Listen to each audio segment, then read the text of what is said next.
काहिला कोइला तू दिलवा से खेल, होता दर्द कैसे होई हो मेल, होता दर्द कैसे होई हो मेल।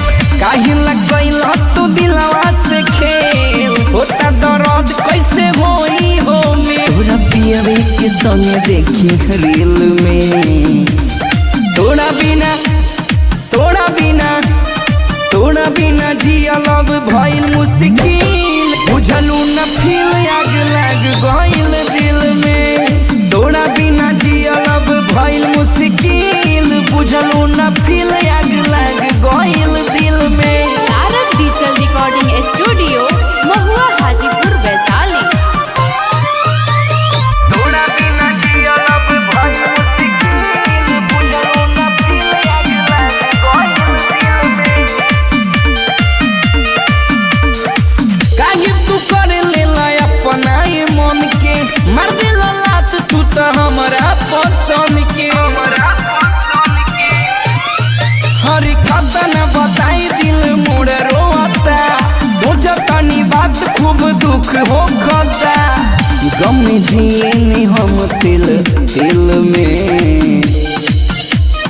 तोरा बिना तोरा बिना तोरा बिना जियल अब भइल मुश्किल, बुझलू न फील आग लग गइल दिल में। तोरा बिना जियल अब भइल मुश्किल, बुझलू न फील आग लग गइल दिल में।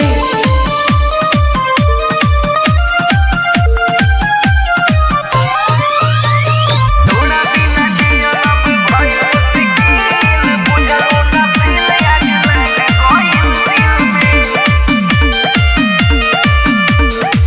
जड़त बानी मोहब्बत के आग में, बिना बिहारी के रहलू न भाग में। छोड़ी तारक सौरभ के हाथ धइलू, काहे इतना जान तू बदल गइलू। पड़ गइनी हम झूठो महफिल में।